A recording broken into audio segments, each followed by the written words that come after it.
नमस्कार, आप देख रहे हैं टोटल टीवी। मैं हूं सौरभ जौहरी। हमारी खास पेशकश में आपका स्वागत है। हरियाणा विधानसभा चुनाव को लेकर सभी पार्टियों में उम्मीदवारों के नाम पर मंथन का दौर जारी है।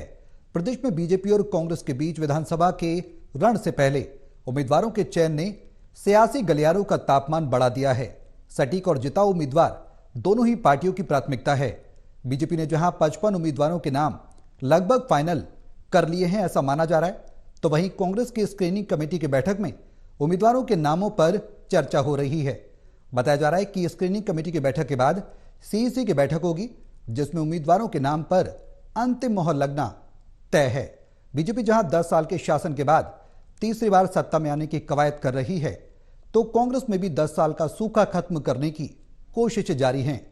ऐसे में क्या कहती है दोनों दलों की रणनीति, ये सवाल है।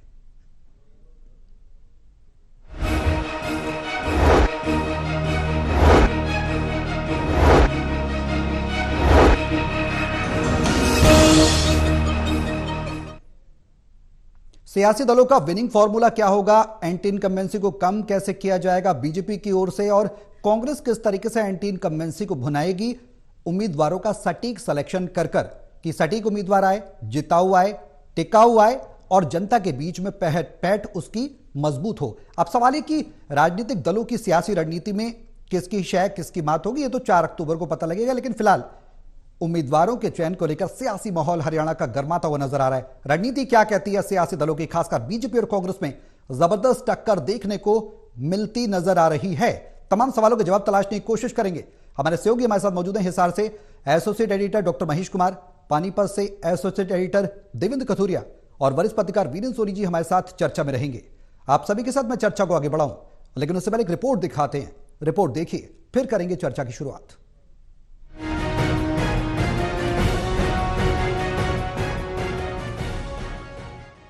हरियाणा विधानसभा चुनाव को लेकर केंद्रीय चुनाव समिति की बैठक होने के बाद अब बेसब्री के साथ सभी दावेदार पहली सूची का इंतजार कर रहे हैं। इससे पहले टोटल टीवी ने इस खबर के बारे में अपने दर्शकों को जानकारी दी थी कि मुख्यमंत्री नैब सिंह सैनी लाडवा विधानसभा क्षेत्र से चुनाव लड़ सकते हैं। इस बीच शुक्रवार को प्रदेश अध्यक्ष मोहनलाल बडोली ने मुख्यमंत्री नैब सिंह सैनी के चुनाव क्षेत्र का ऐलान करते हुए कहा कि मुख्यमंत्री इस बार लाडवा क्षेत्र से चुनाव लड़ेंगे। केंद्रीय चुनाव समिति की बैठक के बाद ये भी साफ हो गया है कि इस बार कुछ नेता पुत्र और पुत्री को भी टिकट दिया जा रहा है। सूत्र बता रहे हैं कि जिन नेता पुत्र पुत्री की टिकट्स क्लियर हुई, उनमें राव इंद्रजीत सिंह की बेटी आरती राव को अटेली से टिकट दिया गया, जबकि श्रुति चौधरी को तोशाम से टिकट दिया गया। श्रुति हाल ही में कांग्रेस से बीजेपी में आई किरण चौधरी की बेटी है। वहीं सूत्रों का यह भी कहना है कि बीजेपी ने 50 से 55 सीटों पर अपने दावेदारों के नाम तय कर लिए, लेकिन बाकी जो नाम बचे हैं उन पर अब कोर कमेटी ही विचार करेगी। उसके लिए अब सीईसी को नहीं बुलाया जाएगा। वहीं इस बार सोनीपत से लोकसभा चुनाव लड़ने वाले मोहनलाल बडोली अपनी स्थिति क्लियर कर दी है। उन्होंने बताया कि मैं चुनाव नहीं लड़ने जा रहा हूं। मैं प्रदेश अध्यक्ष हूं और प्रदेश अध्यक्ष होने के नाते 90 की 90 विधानसभा सीटें लड़वाने का काम करूंगा और मैं खुद चुनाव नहीं लड़ रहा हूं। लोकसभा राज्यसभा सांसदों को मौका दिया, वो हमारा केंद्रीय नेतृत्व फैसला करेगा। वो तो हो चुका सर, जिसको भी चुनाव लड़ने का मौका मिलेगा। वहीं दूसरी ओर कांग्रेस पार्टी में भी लिस्ट को लेकर मंथन का दौर लगातार जारी है। कांग्रेस के चुनाव प्रभारी दीपक बावरिया ने कहा कि हरियाणा कांग्रेस स्क्रीनिंग कमेटी की बैठक कल भी जारी रहेगी। आज बाकी सभी सीटों पर चर्चा पूरी हो गई। 90 विधानसभा सीटों को लेकर कल पैनल तैयार किया जाएगा। केंद्रीय चुनाव समिति के बारे में जानकारी देते हुए उन्होंने कहा 2 या 3 तारीख को ये बैठक हो सकती है। आज पूरी चर्चा हो गई है, सहमति का सवाल नहीं है। पैनल्स बने हुए हैं, कल जो है उसको फिर से क्रिस्टलाइज करेंगे और फाइनल रिकमेंडेशन देंगे। कल भी बैठक जारी रहेगी। कल चार लेकिन आज अगर सीटों की बात करें तो कितनी सीटें हैं जिन टोटल जो है मैंने आज जो है अनदर 40 सीट्स, 40 सीट आज, यानी कि टोटल पूरा आज खत्म हो गया। प्रिलिमिनरी डिस्कशंस आज खत्म हो गया। कल फाइनल बनाएंगे सर? कल फाइनल बनाएंगे 2 या 3 तारीख। अब देखना होगा कि 5 सितंबर से शुरू होने वाले नामांकन से पहले दोनों पार्टियां कितने उम्मीदवारों की सूची जारी करती हैं। कैमरा पर्सन अनिल चौरसिया के साथ टोटल टीवी के लिए ललित नारायण कांडपाल की रिपोर्ट। तो कांग्रेस और बीजेपी में मंथन लगातार जारी है। अब किसकी जीत होगी, और यानी यूं कह लें कि किसकी शय होगी और किसकी मात, ये तो 4 तारीख को ही, 4 अक्टूबर को ही तस्वीर साफ होगी। लेकिन हर दल, सियासी दल पुरजोर कोशिश कर रहा है। देवेंद्र, उम्मीदवारों के चयन को लेकर जबरदस्त माथापच्ची देखने को मिल रही है। क्या कांग्रेस, क्या बीजेपी? जिस तरीके से कांग्रेस स्क्रीनिंग कमेटी की बैठक कर रही है, तो बीजेपी में भी बैठकों का दौर जारी है। बीजेपी संगठन के साथ है, वो एक अलग बात है। लेकिन सवाल यह कि सियासी दलों की आखिर ये रणनीति क्या कहती है? आने वाला विधानसभा चुनाव बहुत ज्यादा जबरदस्त देखने को मिलेगा, दिलचस्प देखने को मिलेगा। रणनीति क्या कहती है?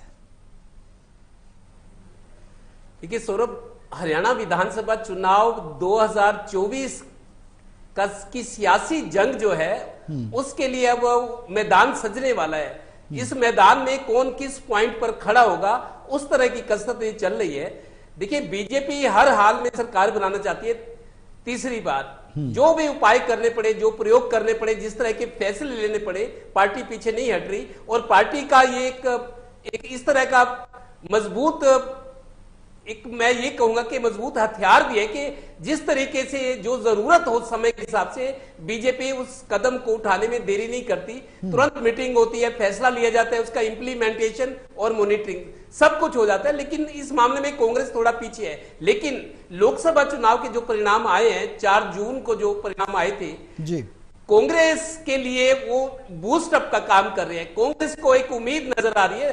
10 साल सत्ता से बाहर है कांग्रेस में। देखिए, एक तो बीजेपी की जो लोकप्रियता, मोदी जी का जो चेहरा था 2014 में, 19 में, उसके आगे कांग्रेस हमेशा मात खाती थी। गुटबाजी का मसला था, आज तक संगठन नहीं बना। आप देखिए, ये दूसरा चुनाव है 10 सालों के, दूसरे चुनाव में कांग्रेस बिना संगठन के मैदान में उतर रही है। तो जो सियासी कसरत की बात है, टिकटों की बात है, बीजेपी कोई कोर कसर नहीं छोड़ना चाहती, कहीं चूक हो जाए। क्योंकि लोकसभा चुनाव में थोड़ा सा इनको लगा कि कई गलतियां, कई कमियां रह गई हैं, उसको वो गुंजाइश नहीं छोड़ना चाहते। कांग्रेस अपनी उम्मीदें परवान चढ़ाना चाहती है कि कांग्रेस की सरकार आ सकती है, एक अवसर उनके हाथ में है। और शायद मेरे को लगता है, जैसे लगातार हम सौरभ पिछले एक हफ्ते से सुन रहे थे कि अगस्त के आखिर तक, आखिरी हफ्ते में बीजेपी अपनी पहली सूची जारी कर देगी। लेकिन अब ये आ रहा है कि 2 सितंबर को सूची जारी होगी। शायद बीजेपी कांग्रेस को देखना चाहती है, या कांग्रेस की तरफ से, कांग्रेस के जो खेमे से जो खबरें निकल कर आ रही है, कहां क्या चल रहा है, यही स्थिति कांग्रेस बीजेपी के बारे में जान रही है। अपनी रणनीति को एक तरह से आक्रामक और पूरी तरह से मेरे को लगता है फुल प्रूफ बनाना चाहते हैं कि कहीं चूक ना हो जाए। तो अभी 5 तारीख से नामांकन भरा जाना है, लेकिन 2 सितंबर को बीजेपी कह रही है पहली सूची जारी करेंगे। कांग्रेस भी टाइम ले रही है पूरा। उनको यह था कि शायद अगस्त के आखिरी हफ्ते तक एक सूची बीजेपी की आ जाएगी, तो वो अपनी रणनीति को और अगर कहीं बदलाव करना है, संशोधित करना है, तो उसमें उनके पास समय बचता है। लेकिन अब बीजेपी भी है और कांग्रेस में बात हुई है पहले तुम। तो अब कांग्रेस के जहां तक खबर है, कल तक कांग्रेस जितनी स्क्रीनिंग कमेटी की अब बैठक हुई है, 60 उम्मीदवारों के नाम पर चर्चा हो चुकी है, कुछ फैसले भी हो चुके हैं, और शायद एक नाम जो है वो लिस्ट अलग कर दी गई है। 30 पर मंथन करना बाकी है। आज 30 तारीख है, आज भी मीटिंग हो रही है और संभवतः कल भी कांग्रेस स्क्रीनिंग कमेटी की बैठक होगी।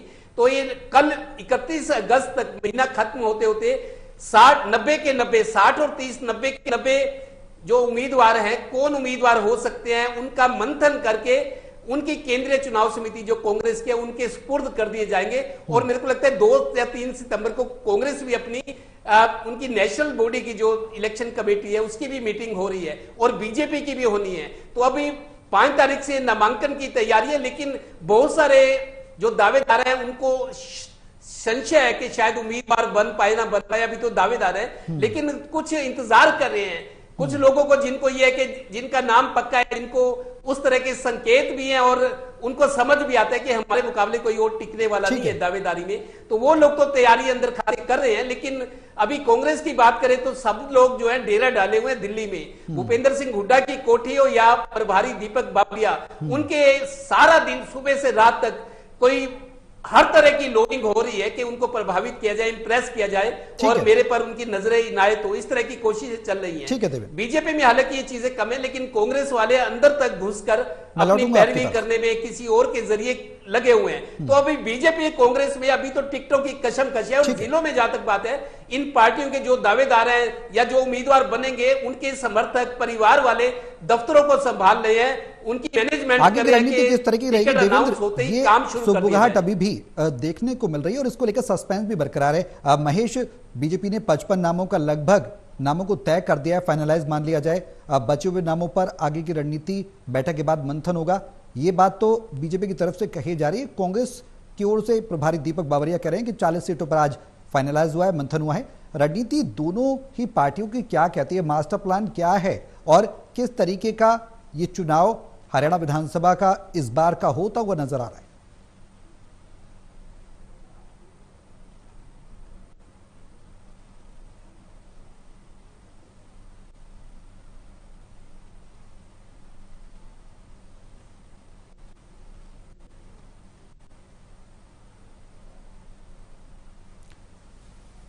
महेश, आपकी आवाज हम तक नहीं आ रही है, मैं लौटूंगा आपके पास, लेकिन वीरेन जी, किस तरीके की रणनीति, विनिंग फॉर्मूला किस तरीके का दोनों सियासी दलों के बीच देख रहे हैं? क्योंकि टक्कर तो बेहद जबरदस्त देखी जा रही है, कैंडिडेट के सिलेक्शन में ही देखने को मिल रहा है कि जबरदस्त माथापच्ची हो रही है।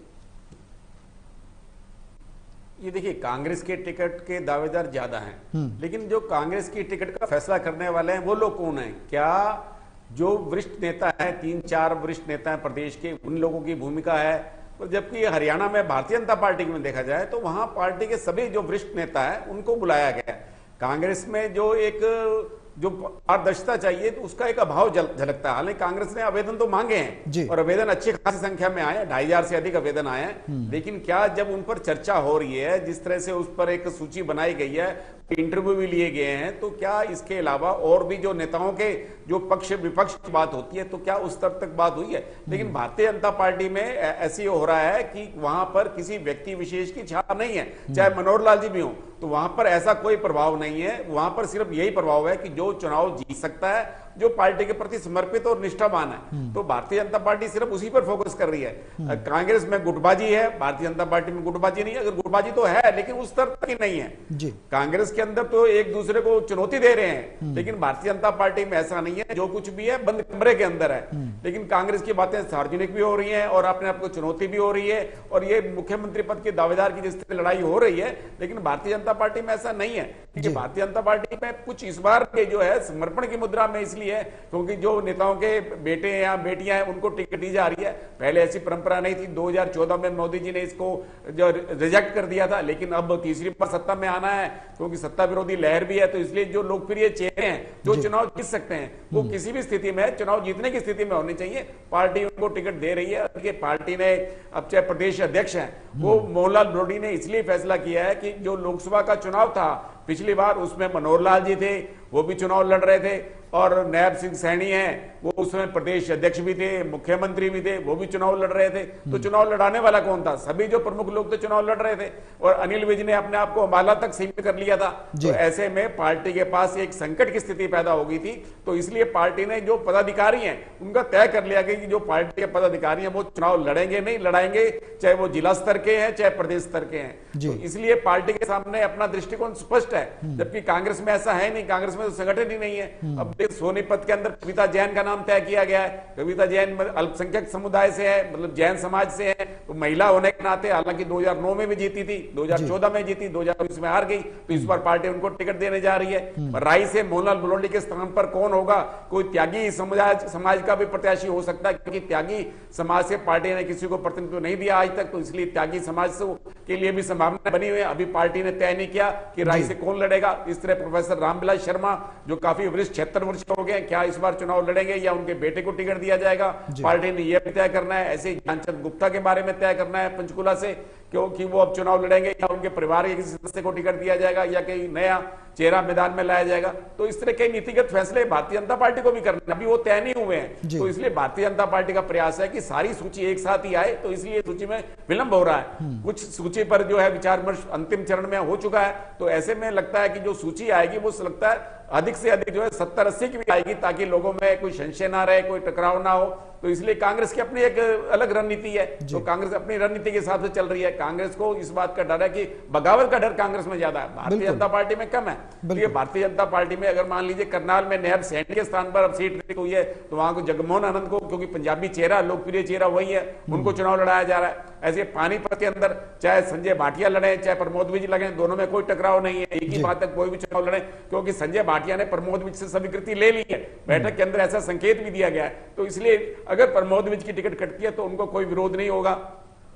तो इस तरह हर जगह पे पार्टी ने अपने स्तर पर एक व्यूह रचना की है और उम्मीदवारों को से भी अलग अलग ढंग से उनको संतुष्ट करने का प्रयास किया जा रहा है, ताकि बगावत की स्थिति उत्पन्न ना हो। देवेंद्र, जो रणनीति है इस बार बीजेपी की या फिर कांग्रेस की, वो दोनों ही धीरे धीरे निकलकर सामने आ रही है, साफ हो रही है। लेकिन सवाल ये कि अगर बीजेपी के परिप्रेक्ष्य में बात की जाए तो परिवारवाद को लेकर हमेशा से पार्टी मुखर रही है, लेकिन हरियाणा के लिहाज से ये पूरा वाइस वर्सा रहा, उल्टा ही रहा है। यहाँ पर जो दिग्गज नेताओं के पुत्र पुत्री हैं उनको टिकट देने की बात सामने आ रही है। जिस तरीके से अटेली से आरती राव हैं, उनका नाम लगभग तय माना जा रहा है। श्रुति चौधरी जो है, उन्हें तोशाम से लगभग उनका नाम तय माना जा रहा है। क्या कुलदीप बिश्नोई के बेटे भव्य बिश्नोई का भी नाम होगा इस सूची में? और अगर होगा तो परिवारवाद क्या हरियाणा में बीजेपी के लिए मजबूरी है टिकट देना, या फिर कोई और वजह?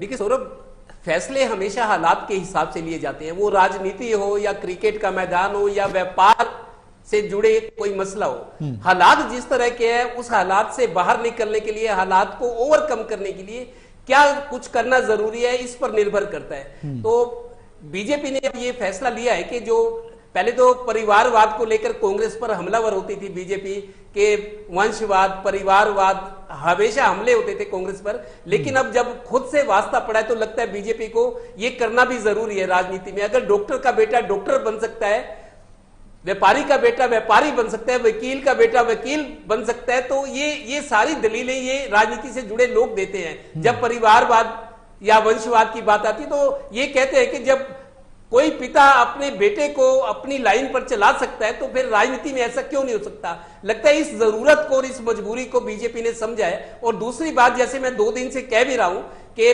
पूर्व सांसदों को भी टिकट देने की बात बीजेपी कर रही है, हारे मंत्रियों को भी। मेरे को लगता है 90 सीटों पर चुनाव लड़वाना बीजेपी के लिए दिक्कत हो रही है।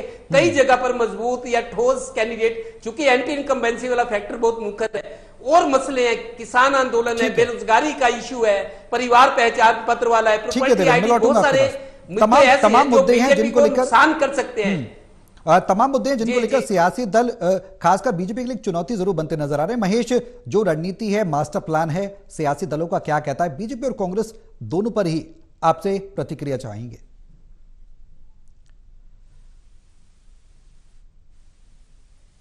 तो भारतीय जनता पार्टी हमेशा से परिवार पार्टी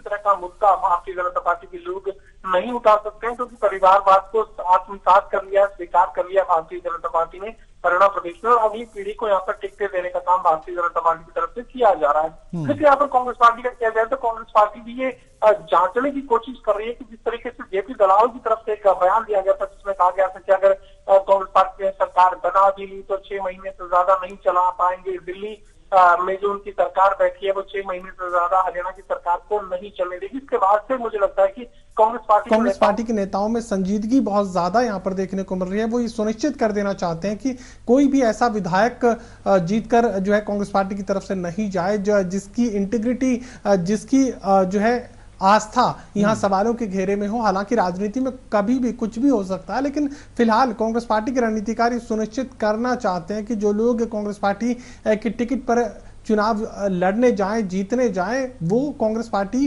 के साथ कनेक्टेड हो, किसी भी तरह से उनकी इंटीग्रिटी, उनकी आस्था कांग्रेस पार्टी के साथ संशय के घेरे में ना हो, सवालों के घेरे में ना हो। तो यहाँ ये सुनिश्चित करने की कोशिश की जा रही है। कांग्रेस पार्टी ने यह भी कहा कि 1 साल से पहले, 1 साल से कम समय से जो भी कांग्रेस पार्टी में शामिल हुआ है, हाल फिलहाल कोई भी आया, 1-2 महीने पहले आया, लोकसभा चुनाव से पहले आया, लोकसभा चुनाव के बाद आए, तो ऐसे लोगों को वो अपने संभावित उम्मीदवारों के पैनल में शामिल नहीं करने करने जा रहे हैं, उन्हें एक तरीके से डिस्क्वालीफाई वो कर रहे हैं। 1 साल से कम का समय जिसे हुआ है वो कांग्रेस पार्टी की टिकट के लायक नहीं है। ये यहाँ सुनिश्चित करने की कोशिश की जा रही है कि कोई भारतीय जनता पार्टी की विचारधारा से या किसी दूसरे राजनीतिक दल की विचारधारा से ऐन वक्त पर कांग्रेस पार्टी में शामिल होकर टिकट हासिल नहीं कर पाए।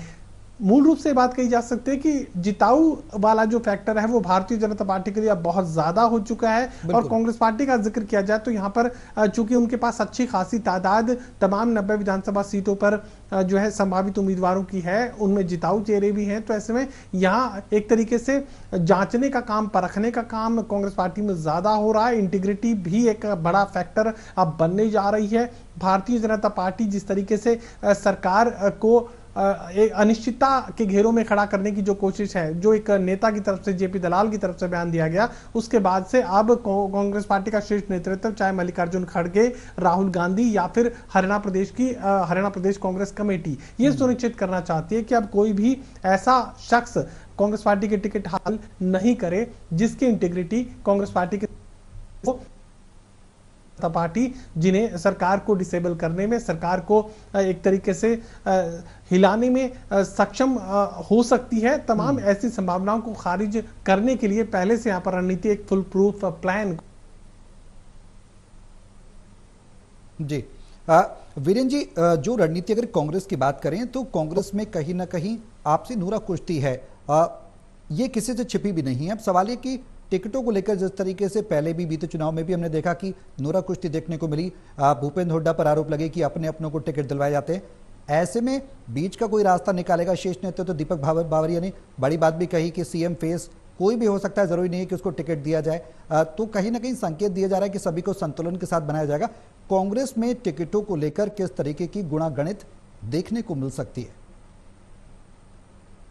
देखिए, कांग्रेस किसी तरह की भी योजना बना ले, कोई रणनीति बना ले, तो कांग्रेस को तो बगावत का खतरा है ही है। उसका कारण ये है कि कांग्रेस के टिकट के चाहवान ज्यादा है, और जब चाहवान ज्यादा हो जाएंगे तो सभी को संतुष्ट करना जो है असंभव हो जाता है। और ये कांग्रेस को सबसे ज्यादा अब जीतने के अलावा ये चाहिए, ये देखना है जो उम्मीदवार टिकाऊ हो, जो जीतने के बाद टिकाऊ हो। ये उनको पहले से आशंका है कि अगर कोई भी स्थिति बनती है तो कांग्रेस के विधायक टूटे नहीं, बनने के साथ साथ वो पार्टी के प्रति समर्पित रहें। भारतीय जनता पार्टी को सिर्फ जिताऊ चेहरों की तलाश है, जो सिर्फ जीतने की संभावना है, जिनके पार्टी टिकाऊ रखना तो उनको जानती है, लेकिन कांग्रेस में टिकाऊ रहने की सबसे बड़ी समस्या है। और कांग्रेस में तो एक गुटबाजी रहनी है। अगर मान ली मुख्यमंत्री पद के चेहरे को भी टकराव रहेगा, कांग्रेस में यह आसानी से हल होने वाला भी नहीं है। चाहे केंद्रीय हाईकमान कितना भी हस्तक्षेप कर ले, ये स्थिति तो बनी रहेगी। और अब ये देखिए, वहां जहां तक आवेदन की बात है, अगर गढ़ी सांपला किलोई में पूर्व मुख्यमंत्री भूपेंद्र सिंह हुड्डा के खिलाफ कोई आवेदन नहीं आया, मात्र एक आवेदन भूपेंद्र सिंह हुड्डा ही का था, तो इसी तरह भारतीय जनता पार्टी की सूची में जो अंबाला कैंट से हैं, मात्र अनिल विज का ही पार्टी ने चर्चा की, और कोई नाम था ही नहीं। मतलब अनिल विज की लोकप्रियता अपने स्तर पर कायम है। आज भी अनिल विज वैसे ही उनकी लोकप्रियता, अगर मंत्री भी नहीं है, लेकिन उनकी जो रुतबा है, उनका प्रभाव है और उनका एक संपर्क है कार्यकर्ताओं से, वो वैसे का वैसा है, उसमें बदलाव नहीं आया है। इस तरह भूपेंद्र सिंह हुड्डा का भी अपने स्तर पर प्रभाव है, कुमारी शैलजा का है, रणदीप सुरजेवाला का है। अब देखिए, रणदीप सुरजेवाला कैथल में अपना प्रभाव है, कुमारी शैलजा का हिसार, सिरसा, बाला में अपना प्रभाव है, भूपेंद्र सिंह हुड्डा का देश वाली बेल्ट में प्रभाव है। तो इसलिए भारतीय जनता पार्टी ने भी अपनी सूची जो बनाई है, उसमें सभी नेताओं को राय ली गई है, और पहली बार ऐसा दिखाई दे रहा है उसमें किसी व्यक्ति विशेष की झलक नहीं है। महेश, जो रणनीति पार्टियां बना रही हैं, सियासी माहौल तो गर्म है, लेकिन उम्मीदवारों का इंतजार है कि उम्मीदवारों के नाम सामने आ जाएं, जिससे कि दावेदारी देखी जा सके। अब इसमें पुराने चेहरों को और नए चेहरों को, युवा चेहरों को कॉम्बिनेशन बैठाना, टिकट देना भी एक चुनौती होगी पार्टी के लिए। पार्टी उसमें भी क्या रणनीति बना सकती है? सियासी दल बीजेपी और कांग्रेस की बात करें तो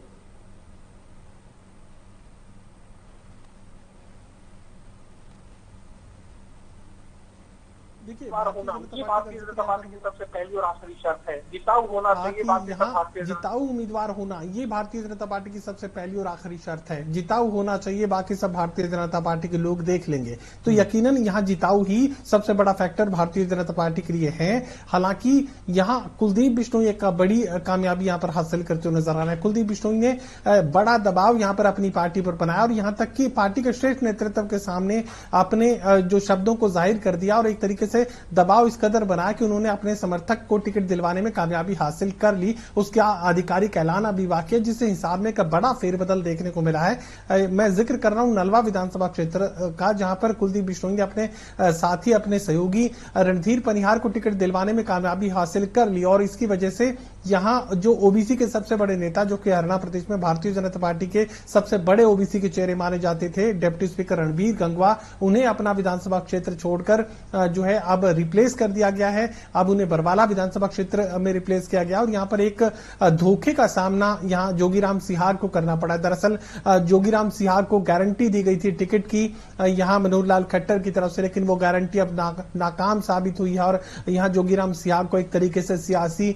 धोखे का सामना करना पड़ा। फिलहाल तक की जो अपडेट है वो इस तरह की आ रही है कि बड़ा धोखा जोगीराम सिहाग के साथ किया गया और उन्हें टिकट की गारंटी के साथ पार्टी में तो जरूर लाया गया। लोकसभा चुनाव के दौरान रणजीत चौटाला के लिए सब कुछ दांव पर लगाकर वो काम भी करते रहे, अपने विधानसभा क्षेत्र से रणजीत चौटाला को जितवाने का काम भी किया, लेकिन जोगीराम सिहाग को मिला धोखा। और यहां पर एक महत्वपूर्ण अपडेट जो है हिसार विधानसभा क्षेत्र से भी सामने आ रही है। डेवन से यह कहा जा रहा था कि सावित्री जिंदल की टिकट जो है वो फाइनल हो चुकी है, लेकिन आज सुबह जो नई अपडेट सामने आई है उसमें सावित्री जिंदल का टिकट भी काट दिया गया और इसमें दो नामों को यहां पर वरीयता दी जा रही है। भारतीय जनता पार्टी हिसार विधानसभा क्षेत्र में दो नामों में एक नाम जो कि काफी कम संभावनाओं के साथ है, जो डॉक्टर यहां कमल गुप्ता का है, और दूसरा नाम का जो जिक्र किया जाए वो गौतम सरदाना का है। ज्यादा संभावना है गौतम सरदाना की है और छोटी संभावना यहां पर अगर जिक्र किया जाए तो सावित्री जिंदल का टिकट कटने के बाद कमल गुप्ता की संभावनाएं फिलहाल लेटेस्ट अपडेट में देखने को मिल रही है। तो ये बात मैं कह सकता हूं कि भारतीय जनता पार्टी के लोग ये सुनिश्चित कर रहे हैं कि यहां जिताऊ चेहरा सामने हो, लेकिन जिताऊ जो सबसे बड़ा चेहरा हिसार विधानसभा क्षेत्र में था वो सावित्री जिंदल का था, लेकिन उसे रिप्लेस किया गया। किन परिस्थितियों के चलते किया गया ये भारतीय जनता पार्टी के रणनीतिकार जाने, लेकिन कांग्रेस पार्टी में भी यहाँ अंदाजे जरूर टिकटों के लगाए जा सकते हैं, लेकिन फिलहाल नामों को जाहिर नहीं हम कर पा रहे हैं। बहुत ज्यादा अभी जो एक फुल प्रूफ जो नाम तय करने वाली स्थिति है वो कांग्रेस पार्टी में अभी तक नहीं है, लेकिन भारतीय जनता पार्टी के ज्यादातर नामों का अंदाजा लगाया जा सकता है, क्योंकि इन्हें संकेत भी हो चुके हैं। जिन लोगों की टिकटें फाइनल हुई है उन्हें संकेत दिए गए हैं, जिससे खबरें समय कम होने की वजह से महेश मुझे आपको रोकना पड़ेगा यहाँ पर। किसकी टिकट कहां फाइनल भारतीय जनता पार्टी ने कर दी है, कहां किसकी टिकट काट दी गई है। चलिए, बहुत शुक्रिया आप सभी का हमारे साथ इस चर्चा में शामिल होने के लिए। अब सवाल यह है कि सियासी रण में कौन शह लेगा, कौन मात लेगा, ये तमाम सवाल हरियाणा की सियासत में बरकरार है, लेकिन चुनावी सरगर्मी के बीच फिजा का माहौल तो गर्मा ही गया है। राजनीतिक उम्मीदवारों में खासकर टक्कर भी देखने को मिलेगी, लेकिन उससे पहले सियासी सुगबुगाहट यह है कि सटीक उम्मीदवार कौन हो। सस्पेंस बरकरार है। आपसे कुछ समय बाद या कहें 1 या 2 दिन बाद तस्वीर साफ होगी कि आखिर किस पार्टी से किस उम्मीदवार को भरोसा जताते हुए विधानसभा के रण में उतारा गया है। मेरे साथ इस खास पेशकश में अभी के लिए बस इतना ही। नमस्कार।